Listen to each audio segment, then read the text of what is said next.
A young woman who calls herself Fatty shared a video of herself describing everything that she eats in a day, proudly declaring that she accepts her laziness and indulgence. Another young woman posted a video publicly stating that she intended to sleep with 1,000 guys in 24 hours. Now, what do these two young women have in common? Well, they're both engaging in extreme behavior and they're putting it out there on the internet as something to be proud of. And my question is, why? Let's get into it.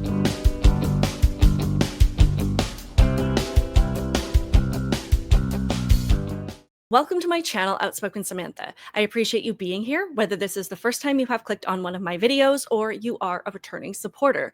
Please do me a favor, hit the thumbs up button. Also, help me get to my goal of 10,000 subscribers by Christmas and hit that subscribe button now. And also, make sure that your notifications are turned on so that you never miss out on a conversation like the one we're about to have. So let's get into this. We have talked about the impact of social media on my channel before, from how it's basically torpedoed the mental health of kids and teens to how it can influence people to make choices that they may not have otherwise, like to get a divorce or to cut off contact with their family.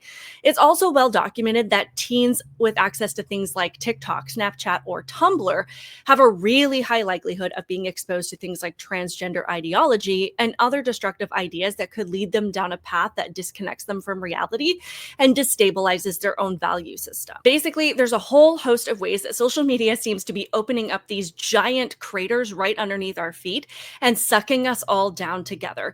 Yet, we can't seem to get away from it, and I'm not even sure that we want to.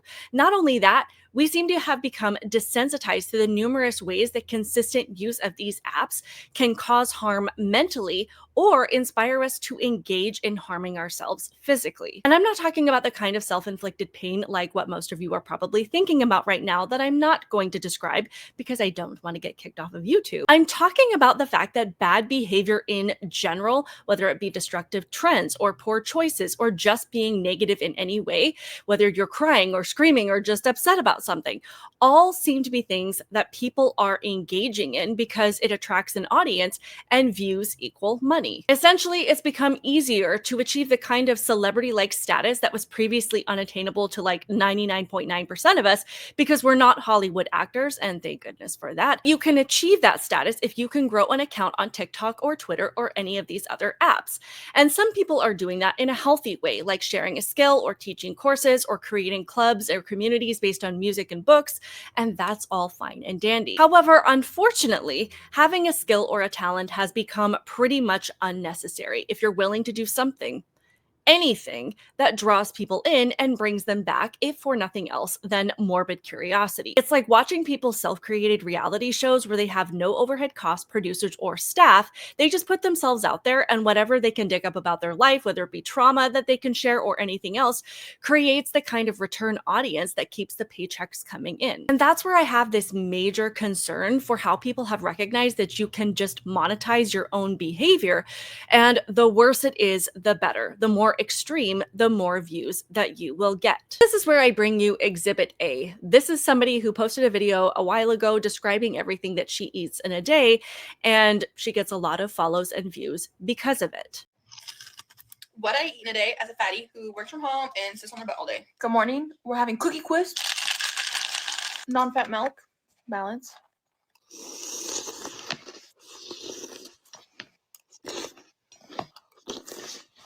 Breakfast number 2.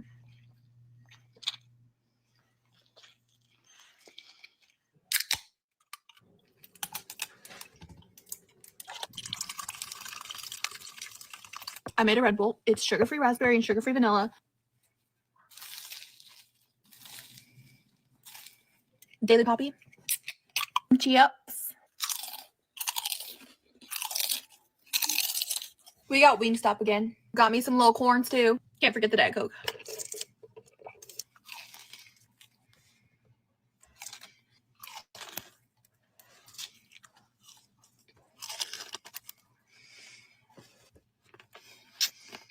Now, first, I don't know about you guys, but the sound of people eating actually makes me want to puke.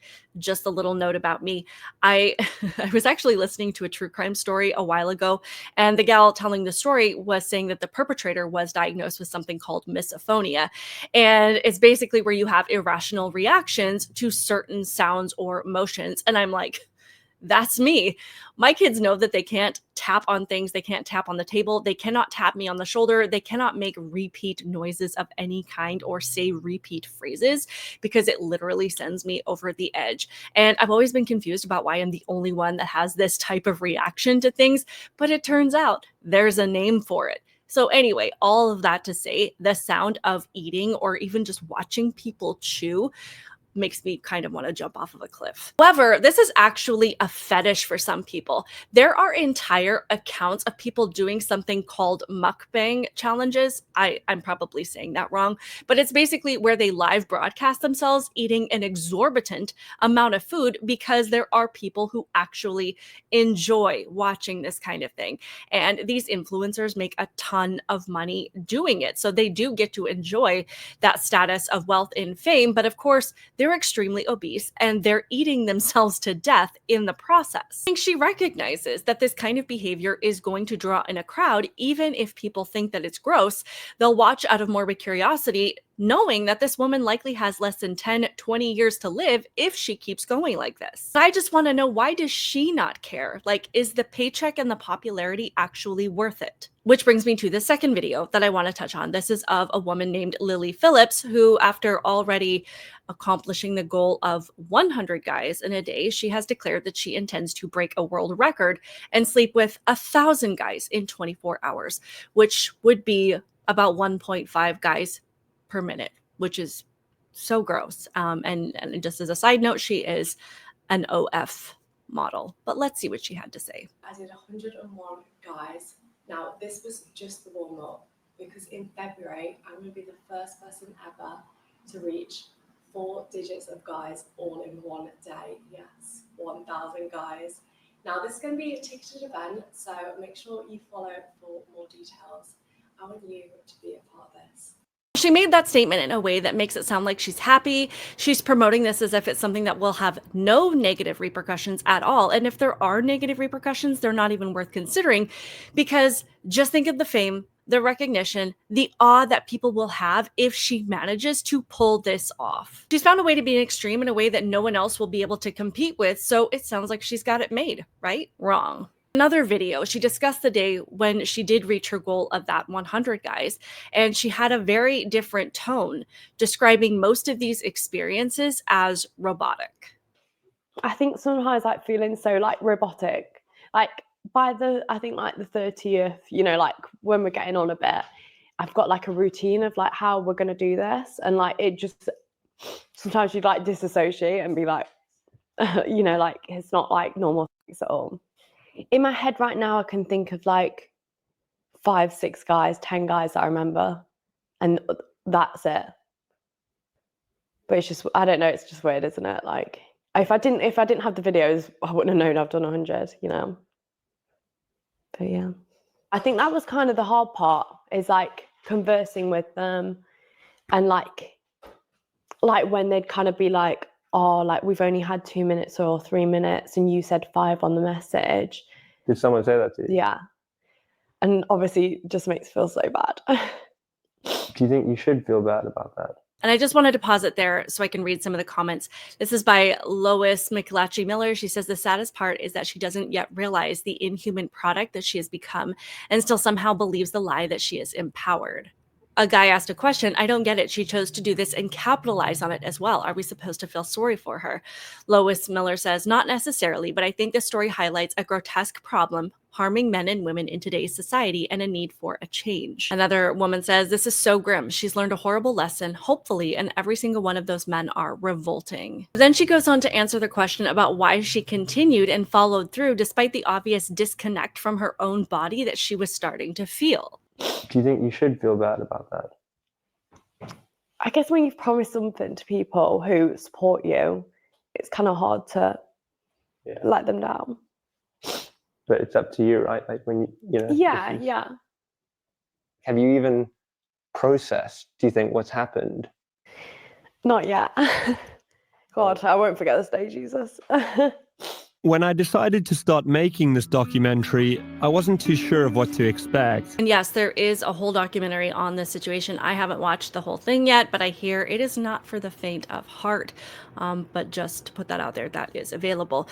But Ultimately, she felt like she had to go through with this. She had committed to her audience, a crowd of mostly strangers who know nothing about her and do not care about her, that she would do this. And I mean, that's so disturbing that if you tell a bunch of people that you do not know, who would never stop to tell you to rethink your choices and who are incapable of giving you advice from a place of love because they don't know you and as such they don't care what's best for you, who are actually invested in your downfall, imagine making life choices based on that. This sounds like somebody who's totally abandoning their autonomy, which is ironically something that today's feminist movement consistently insists that they're champions of. Yet it's the modern feminist ideas of sexual liberation and anti-traditionalism that is normalizing this kind of behavior in so many of today's young women. They think that these actions are not going to have any consequences, that they're going to be able to disconnect themselves from this emotionally. They think that they're going to be able to silence their own